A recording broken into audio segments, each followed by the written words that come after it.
सभी को जय माता दी। आप सभी को मेरी तरफ से नवरात्रि की बहुत बहुत बधाई एवं शुभकामनाएं। मैं ऋषिका आज आप लोगों के सामने कहानी लेकर आई हूँ। कहानी का नाम है प्रथम नवरात्र माँ शौलपुत्री। नवरात्र में दुर्गा देवी के 9 रूपों की पूजा उपासना बहुत ही विधि की जाती है।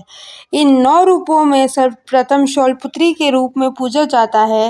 हिमालय के यहाँ पुत्री के रूप में जन्म लेने के कारण इनको शौलपुत्री के नाम से जाना जाता है।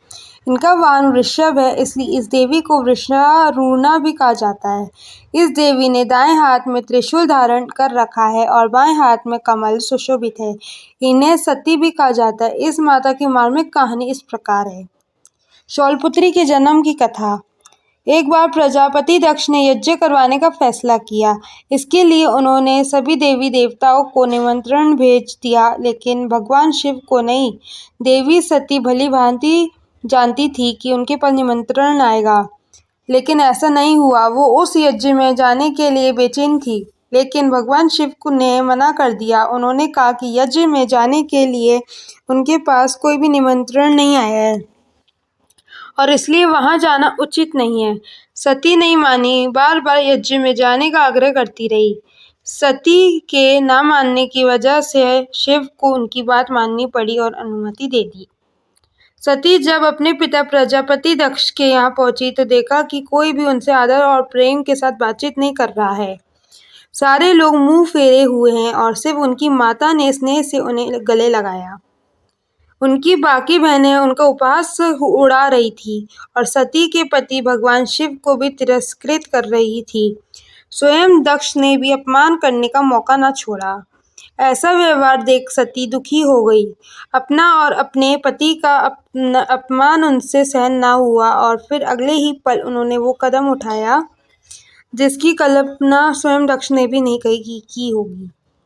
सती ने उसी यज्ञ की अग्नि में खुद को सुहा कर अपने प्राण त्याग दिए।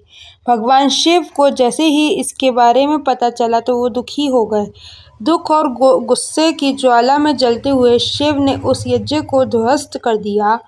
इसी सती ने फिर हिमालय के यहाँ जन्म लिया और वह जन्म लेने की वजह से इनका नाम शौलपुत्री पड़ा। पार्वती और हिमवती भी इसी देवी के अन्य नाम हैं। शौलपुत्री का विवाह भी भगवान शंकर से हुआ है। शौलपुत्री शिवजी की अर्धांगिनी बनी। इनका महत्व और शक्ति अनंत है। माँ शौलपुत्री का वास काशी नगरी वाराणसी में माना जाता है। वह शौलपुत्री का एक बेहद प्राचीन मंदिर है, जिसके बारे में मान्यता है कि यह माँ शौलपुत्री के सिर्फ दर्शन करने से ही भक्तजनों की मुरादें पूरी हो जाती है। कहा तो यह भी जाता है कि नवरात्र के पहले दिन यानी प्रतिपदा को जो भी भक्त माँ शौलपुत्री के दर्शन करता है, उसके सारे वैवाहिक जीवन के कष्ट दूर हो जाते हैं। चूंकि माँ शौलपुत्री का वाहन वृषभ है, इसलिए उन्हें वृषारूढ़ा भी कहा जाता है। इनके बाएं हाथ में कमल और दाएं हाथ में त्रिशूल रहता है। यह देवी सर्वभूतेषु शौलपुत्री रूपेण संस्थिता। नमस्तस्यै नमस्तस्यै नमस्तस्यै नमो नमः। शिव रूपा वृषवाहिनी हिमकन्या शुभगिनी त्रिशूलहस्त धरिणी रतिन युक्त कल्याणकारिणी। ओम ह्रीं कली शौलपुत्रे नमः। शारदीय नवरात्रि के पावन पर्व की पौराणिक कथाएं ग्रुप के समस्त सदस्यों गणों को हार्दिक शुभकामनाएं। माँ भगवती की प्रथम शक्ति स्वरूपा माँ शौलपुत्री से आप सभी के सुख एवं समृद्धि की प्रार्थना करती हूँ। सदैव प्रसन्न रहिए। जो प्राप्त है वही पर्याप्त है। धन्यवाद। जय हो, विजय हो। शुभ रात्रि।